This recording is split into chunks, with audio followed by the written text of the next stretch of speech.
guys, we are going to read a couple more chapters in The Wild Robot.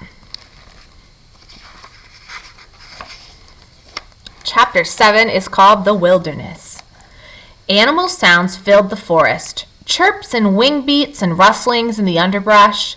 And then, from the sea cliffs, there came new sounds, heavy crunching footsteps. The forest animals fell silent, and from their hiding places they watched as a sparkling monster stomped past.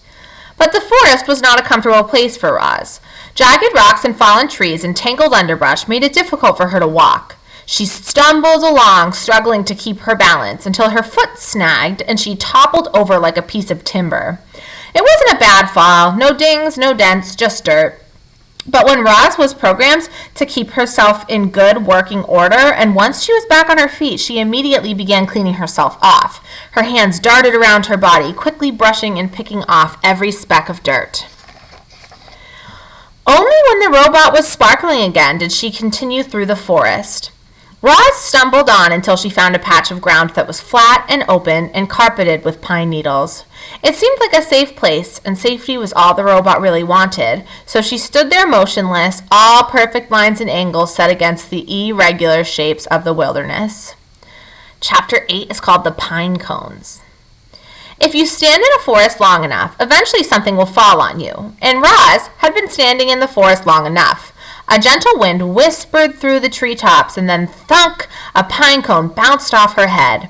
The robot looked down and watched the pine cone roll to a stop. It seemed harmless, so Roz went right back to doing nothing. A few hours later, a gust of wind rushed through the treetops, and then thunk, the robot looked down as another pine cone rolled away.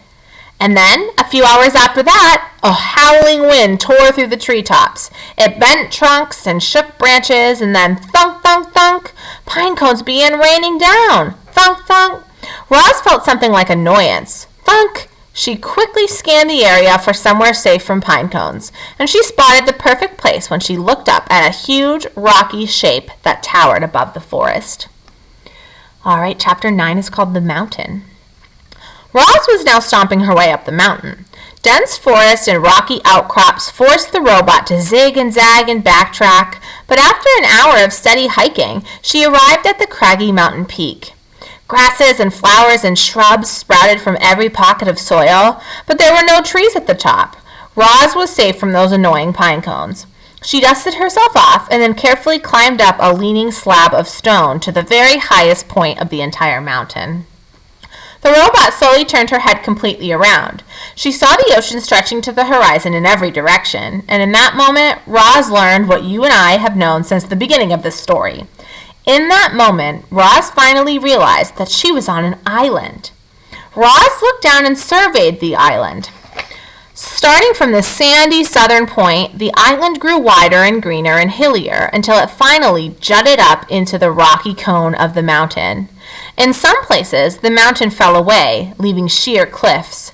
A waterfall rushed off one cliff and fed a river that wound its way through a great meadow in the center of the island. The river flowed past wildflowers and ponds and boulders and then disappeared into the forest.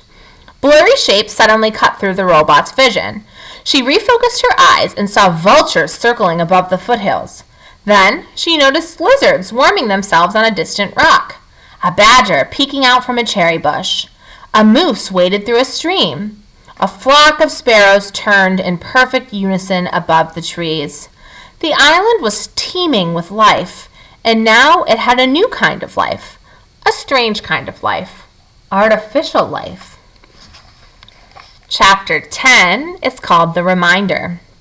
I should remind you, reader, that Roz has no idea how she had come to be on that island.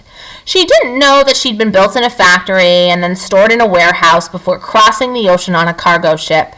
She didn't know that a hurricane had sunk the ship and left her crate floating on the waves for days until it finally washed ashore. She didn't know that she'd been accidentally activated by those curious sea otters. As the robot looked out at the island, it never occurred to her that she might not belong here. As far as Roz knew, she was home. Chapter 11 is called The Robot Sleeps. Roz stood on the peak and watched the sun sink behind the ocean. She watched shadows slowly spread over the island and up the mountainside. She watched the stars come out one by one until the sky was filled with 1,000,000 points of light. It was the first night of the robot's life.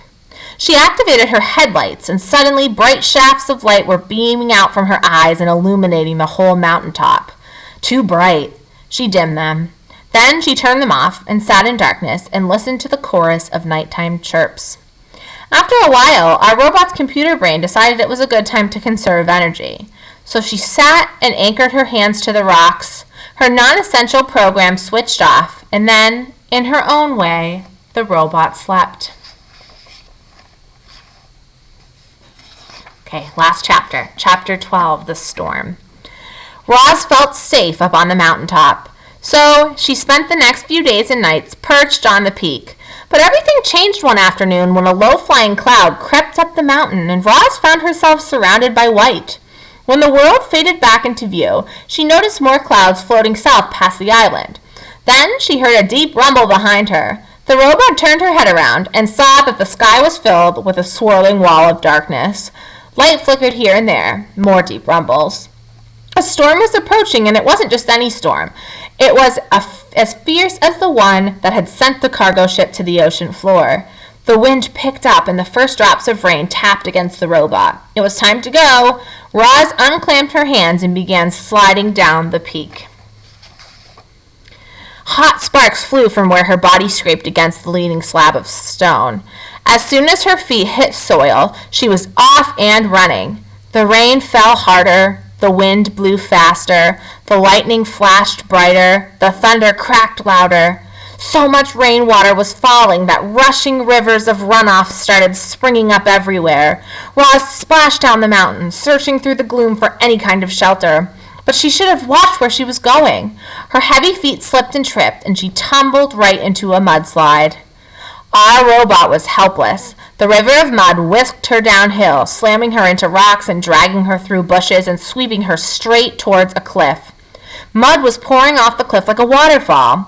Roz frantically clawed at the ground, grasping for anything she could hold on to, but the flow only carried her faster toward the edge. And just as she was about to plunge over the side, she came to a hard, sudden stop. Mud surged around her, spraying into her face and pinning her against something solid.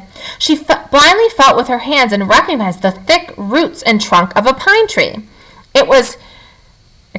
In an instant, she was pulling herself into the branches. The wind whipped across the mountainside, and Roz heard the familiar thunk of pine cones pelting her body. But she didn't mind them. She was just happy to be safe from the mud flow. The robot locked her arms and legs around the tree and waited for the storm to blow over. All right, my friends, we will read more next time. Happy reading. See you later.